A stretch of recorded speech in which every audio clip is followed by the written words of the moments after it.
Hello there, once again. I have a RU battle. Oh no, actually this is a UU battle with my boy Joey Fontaine. Everyone knows Joey all over the forums or whatever. So this team is Sticky Web's Mega Absol team.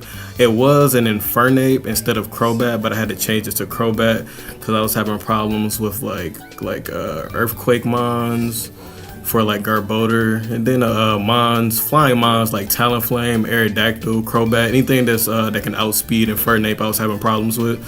So Aerodactyl probably still is a very bad switch in for this team. The only thing I could probably take it out with is my Arachnid. So we're gonna get the battle started here.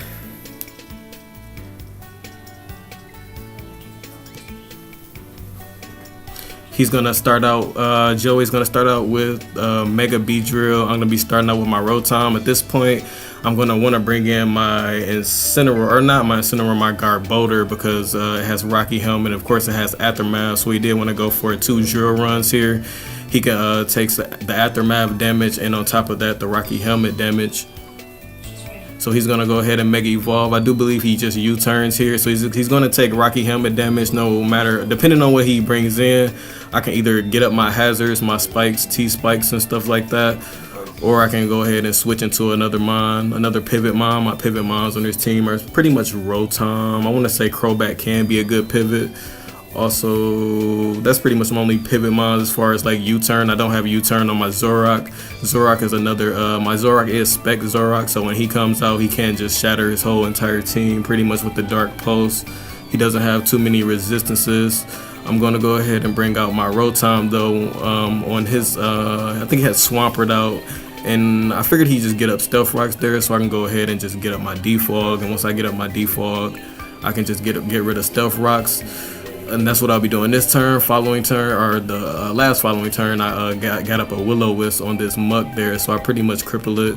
So he's not gonna be able to do much in this battle as far as damage goes, but he will be able to poison my Rotom here, which is pretty solid 30% chance. So I do come out on the bad luck side there of the 70%. So I will hit him up with the Will-O-Wisp though. Like I said, that'll be a good play for the team. I'm gonna go ahead and pivot out of here with a Volt Switch. And at this point, I kind of want to just bring in, I was going to bring in maybe my Crobat here and just go for a Brave Bird. But since he went for Pursuit there, I'm going to go ahead and bring in my Garbodor. Because at this point, I can go ahead and get up my hazards. And once I get up my hazards, that's going to make it really hard for his entire team, as they want to switch in and out as well. So this turn, he's going to bring in his Swampert. I'm going to get up my first layer of spikes. Of course, you can get up 3 layers of spikes overall. But he's going to bring in his Swampert here. I'm going to switch back out into my Rotom here. My Rotom, Mr. Soul Eater. I can either go for a Leaf Storm here or just go for a Default to clear the Stealth Rocks off the field. But I kind of don't want to get rid of my own spikes.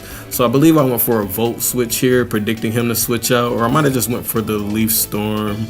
This battle was maybe a couple of days ago, but he is going to switch out here. And I think I did just end up going for the Leaf Storm. As I went for the Leaf Storm, I did hit up his Latias for maybe about 18% of damage, which is not a lot at all. I do take some poison damage there, so this following turn I can go ahead and just go for the Volt Switch.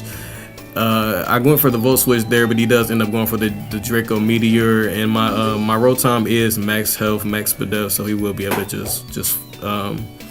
he will not be able to take that attack. Sorry, at that range of damage, but he's built to take attacks heavily and handily. So the following turn, he's gonna bring in his Cobalion, switch it out there. And I'm gonna go ahead and Mega Evolve my Mega Absol here. And regardless of what he was gonna do, I was gonna go for the knockoff. And I predicted he would bring in Cobalion just to try to get the Justified off. And I was kind of scared at this moment that he would have a Scarf on there, a Choice Scarf, because he had Choice Scarf Cobalion. My Absol will go down, but he doesn't have a Scarf, as I do end up outspeeding him and going for the Superpower. As I go for the Superpower, he will be knocked out. I don't know if he didn't think didn't have Superpower. All Mega Absols don't carry Superpower. Mine does. They usually carry like Play Rough. I don't really carry Play Rough. This is a mixed Absol set, so I am holding Ice Beam and Fire Blast as well. So following turn, he will be bringing out his Infernape, and I will be switching right into the Garbodor. As I switch into the Garbodor, I was expecting this to be a physical Infernape, but then besides that, he's gonna actually turn out to be a special, and he's gonna go for the Fire Blast, knock out my Garbodor. Following turn, I will be, since I know he's special now, the basic thing he can do would be is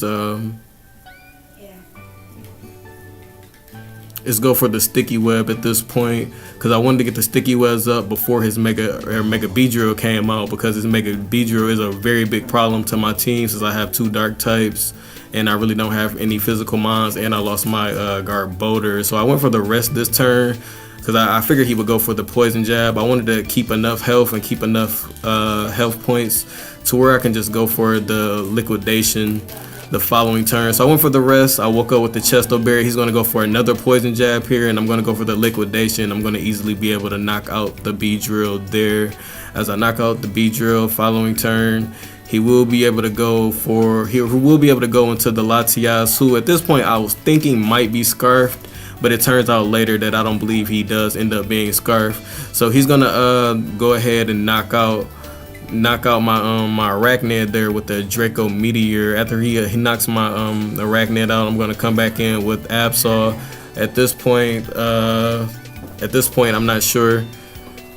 I wasn't sure if he was Scarf, but it turns out he's probably not Scarf if he didn't stay in, because he could have probably got a lot of damage off, even at -2 with the Mega Absol being as frail as it is.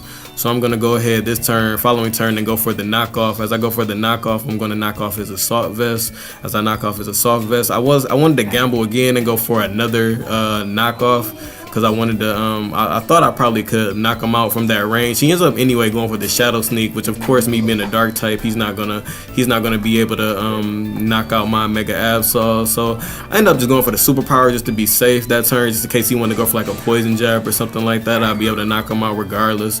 But like I said, he went for the Shadow Sneak there and didn't do a lot of damage. Following turn, he will bring in Swampert. I really have no more use for my Mega Absol, even though Mega Absol was a very good mon to strike his team. I can knock off everything freely, go for superpowers. I also have Ice Beam and Fire Blast.